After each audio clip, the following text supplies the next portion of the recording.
प्रतिदिन लगभग 3 लाख पीसीयू की आपूर्ति करने वाला NH-48 दैनिक आधार पर गंभीर यातायात भीड़ से ग्रस्त था। NH-48 के इस समस्या का निदान के लिए भारतमाला परियोजना के तहत द्वारका एक्सप्रेसवे के रूप में NH-48 के एक बाईपास की परिकल्पना की गई थी। NH-48 दिल्ली गुरुग्राम सेक्शन पर आवश्यक नियमित हस्तक्षेप से सीखते हुए ये निर्णय लिया गया कि द्वारका एक्सप्रेसवे को भारत के पहले 8 लेन ग्रेड सेपरेटेड शहरी एक्सप्रेसवे के रूप में विकसित किया जा सकता है, जिसमें अंतर्राज्यीय यातायात की सुरक्षा आवाजाही के लिए न्यूनतम प्रवेश निकास की व्यवस्था होगी। राष्ट्रीय राजधानी क्षेत्र में करीब 9,000 करोड़ रुपए की लागत से भारतमाला परियोजना के तहत बनने वाले 29 किलोमीटर लंबे Dwarka expressway NH-248 BB project का काम तेजी से चल रहा है। द्वारका एक्सप्रेसवे परियोजना के निर्माण के सभी 4 चरणों का कार्य प्रगति पर है। चरण 1 NH-48 पर स्थित शिव मूर्ति से शुरू होगा, जिसमें NH-8 और द्वारका एक्सप्रेसवे जंक्शन पर 4 स्तरीय इंटरचेंज बनाया जा रहा है, जो मुक्त प्रवाह आवाजाही सुनिश्चित करेगा।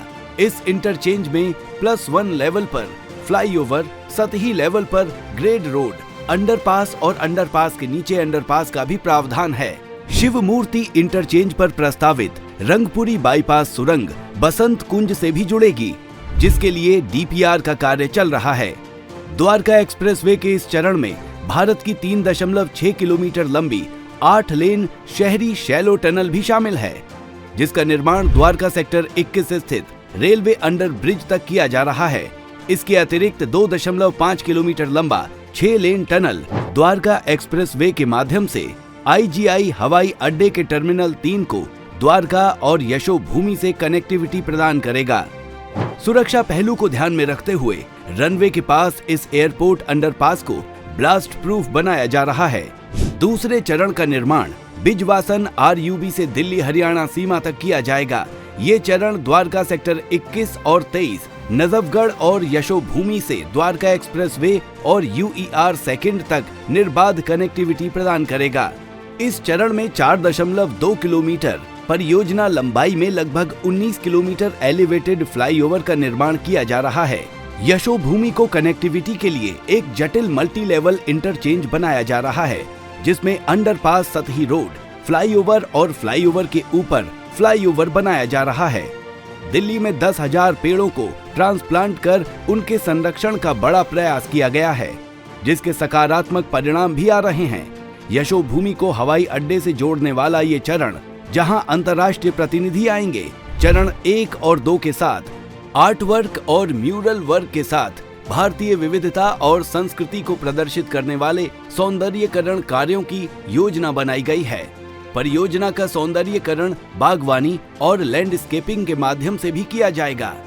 तीसरा चरण दिल्ली हरियाणा सीमा से बसई रेलवे ओवर ब्रिज तक है, जिसमें एक ही पायर पर स्टेट ऑफ आर्ट टेक्नोलॉजी से 8.5 किलोमीटर लंबे 8 लेन फ्लाईओवर का निर्माण किया गया है। स्थानीय यातायात को सुविधाजनक बनाने के लिए द्वारका एक्सप्रेसवे के इस चरण में 5 प्रमुख यातायात जंक्शन पर यातायात को 3 लेन इंटरचेंज के द्वारा 3 भागों में विभाजित किया गया है। अंडरपास, सतह और फ्लाईओवर। अंडरपास क्रॉस रोड यातायात को सेवा प्रदान करेगा। एट ग्रेड सर्विस रोड स्थानीय यातायात को सेवा प्रदान करेगा और द्वारका एक्सप्रेसवे पर लंबी दूरी के हाईवे ट्रैफिक के लिए समर्पित एलिवेटेड फ्लाईओवर होगा। लोकल सिटी ट्रैफिक से हाईवे के ट्रैफिक का हस्तक्षेप नहीं हो, इसलिए सर्विस रोड पर भी डेडिकेटेड एलिवेटेड रोड का प्रावधान किया गया है। चौथा चरण बसई रेलवे ओवर ब्रिज से शुरू होता है और खिड़की धौला के पास NH-8 से जुड़ता है। इसके तहत बसई ROB के चौड़ीकरण के साथ ही IMT मानेसर और सेक्टर 88-84 की ओर मुड़ने के लिए ट्रम्पेट इंटरचेंज का निर्माण किया जा रहा है। +2 लेवल पर बनाया जा रहा ट्रम्पेट 4 लेवल इंटरचेंज का हिस्सा है, जिसमें +1 लेवल पर द्वारका एक्सप्रेसवे, मुख्य कैरिजवे, एट ग्रेड पर सर्विस रोड और ग्रेड रोड के नीचे एक अंडरपास शामिल है। उल्लेखनीय है कि CPR NH-8 SPR इंटरसेक्शन पर प्रस्तावित क्लोवर लीफ के कारण दोनों राजमार्गों पर चलने वाले वाहनों की आवाजाही में कोई व्यवधान नहीं होगा। NH-248 BB में 20 से अधिक फ्लाईओवर, पुल, 2 रेलवे ओवरब्रिज, अंडरब्रिज, 15 से ज्यादा वाहन अंडरपास और 20 भूमिगत पैदल यात्री क्रॉसिंग का कुल प्रावधान है। इसके अलावा साइकिल यातायात को बढ़ावा देने के लिए सड़क के दोनों ओर 2 मीटर चौड़े साइकिल कॉरिडोर का भी प्रावधान है। द्वारका एक्सप्रेसवे एक्सेस नियंत्रित एक्सप्रेसवे होगा। सभी सुरक्षा बिंदुओं को ध्यान में रखते हुए एक्सप्रेसवे को एक स्मार्ट एक्सप्रेसवे के रूप में तैयार किया जाएगा, जिसमें मौसम, यातायात और एक्सप्रेसवे से संबंधित सभी जानकारी के साथ साथ दुर्घटना की स्थिति में यात्रियों को विभिन्न स्थानों पर जानकारी प्रदान की जाएगी। इसके लिए इंटेलिजेंस ट्रांसपोर्ट सिस्टम यानी ITS का अध्ययन कराया गया है। द्वारका एक्सप्रेसवे के इन 4 चरणों में स्टील की कुल अनुमानित खपत 2 लाख मीट्रिक टन है, जो कि एफिल टावर में इस्तेमाल किए गए स्टील का 30 गुना है। द्वारका एक्सप्रेसवे में कंक्रीट की कुल अनुमानित खपत 20 लाख घन मीटर है, जो कि बुर्ज खलीफा में इस्तेमाल किए गए कंक्रीट का 6 गुना है।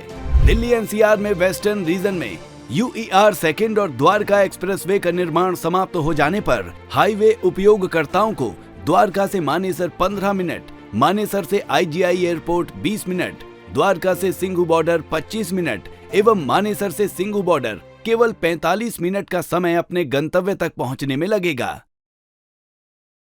NHAI, not just roads, building a nation.